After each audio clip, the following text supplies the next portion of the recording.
tous, on se retrouve pour la 5e étape de notre traversée, où on partira de Loudanvielle et on reviendra à Loudanvielle. Et on commence directement avec la montée de Peyragudes qui fait 9,5 km depuis le lac de Génos. La pente est assez régulière, 8% de moyenne, quelque chose d'assez régulier qui nous fera une bonne mise en jambe.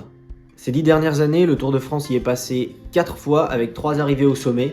Le côté par lequel on va l'emprunter nous, c'est pas le même qu'ils empruntent la plupart du temps dans le Tour de France. Eux, ils partent depuis Saint-Aventin, puis ils montent jusqu'au col de Perresourde et enfin ils tournent vers l'Altiport pour arriver à Peyragudes. Nous, on va le monter par un côté plus rustique, qui nous permettra de découvrir une route qu'on connaît pas encore. C'est un col mythique donc de ces dernières années où il y a eu des grands champions qui se sont imposés, Alejandro Valverde, Romain Bardet et aussi Tadej Pogačar. L'Altiport a d'ailleurs été utilisé pour le film James Bond Demain ne meurt jamais.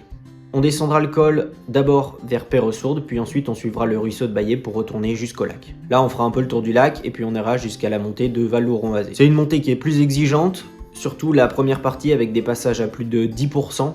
La route est vraiment très inclinée. La deuxième partie elle est plus clémente, on se retrouve en sortant des bois avec une route qui s'aplanit un petit peu, ce qui nous permet de finir la montée plus tranquillement.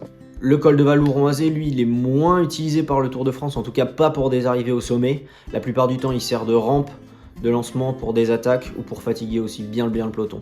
Au final, c'est une montée qui fait 7,4 km avec 8% de moyenne mais qui est beaucoup plus exigeante que la précédente. Au sommet, on peut voir la haute vallée du Louron d'un côté avec Génos, Loudanvielle, Ardanvielle, et puis de l'autre côté, on a la vallée de l'Or avec notamment Saint-Lary-Soulan. On va se trouver vraiment dans un lieu qui est vraiment très joli avec des petites maisons typiques et beaucoup de choses à faire, que ce soit l'été ou l'hiver.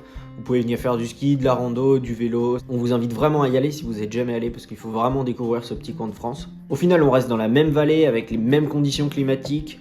On va avoir des cols qui ont un profil similaire. On a l'avantage qu'au début des montées, on soit un peu protégé par les arbres, ce qui nous permettra de pas trop surchauffer, mais il faudra quand même bien gérer son effort pour éviter d'arriver dans le rouge quand on arrivera dans la partie un petit peu découverte et de se prendre un petit peu le soleil et là d'en payer les pots cassés. Donc on va avoir une journée qui se ressemble un petit peu, c'est une étape courte, et elle sera quand même vachement intense et il faudra bien la gérer.